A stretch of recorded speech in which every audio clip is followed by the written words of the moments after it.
The following are the minimum instruments needed in tracheostomy: local anesthetic, usually 1% lidocaine, antiseptic solution, tracheostomy tube, suction, scalpel, surgical scissors, retractors, forceps, and suture set.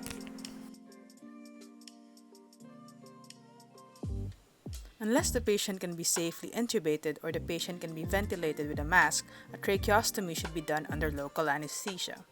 The skin, soft tissue, and trachea should be infiltrated with local anesthesia with adrenaline before induction. Place the patient in a supine position with neck extended by a pillow or bag placed under the shoulders to deliver the trachea out of the thorax and to give adequate access to the cervical trachea. The tracheostomy is created below the first tracheal ring to avoid subglottic stenosis as a result of scarring. Run your finger up the midline of the neck, starting inferiorly at the sternal notch, the first prominence encountered in the thyroid isthmus, followed by the cricoid. Alternatively, identify the thyroid prominence or Adam's apple. Moving inferiorly, the finger slips into the depression of the cricothyroid membrane, followed by the solid prominence of the cricoid cartilage. Sterilize the skin of the anterior neck and chest and drape the neck. If the tracheostomy is being done under local anesthesia, the face may be uncovered. Make a horizontal incision 1 finger breadth below the cricoid prominence. It is cosmetically preferable to a vertical midline incision. Extend the incision through skin and subcutaneous tissue.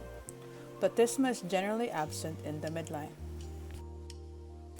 Take care not to transect the anterior jugular veins, which are just superficial to the strap muscles within the investing cervical fascia. They can be preserved and retracted laterally.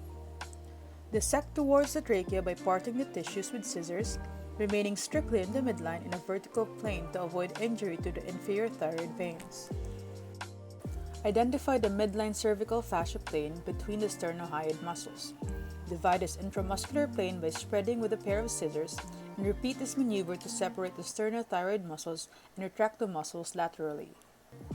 Expose an infrathyroid trachea by carefully parting the overlying soft tissue with a pair of scissors, taking care not to tear the inferior thyroid veins. Ensure that the surgical field is completely dry before proceeding, as it is difficult to achieve hemostasis once the tracheostomy tube has been inserted. The thyroid isthmus overlies the second and third tracheal rings. Retract the isthmus superiorly with Langenbach retractors to expose the trachea. Only very rarely does a thyroid isthmus need to be doubly clamped, divided, and/or suture ligated, or if small, divided with the electrocautery. A Bjork flap may be raised, but this is based on surgeon preference. The flap is then sutured to the skin. It is important to make sure that you are underneath the cartilaginous tracheal ring and attempt to secure the stitch. The tracheostomy tube is inserted atraumatically. The obturator is subsequently removed, then the inner cannula is placed. We then inflate the cuff. The patient is reconnected to the ventilator. Correct placement of the tube within the trachea is confirmed by checking the expired PCO2, checking for chest movement, or listening for breath sounds. It is important to secure the tracheostomy tube with sutures and a tracheostomy tube tie.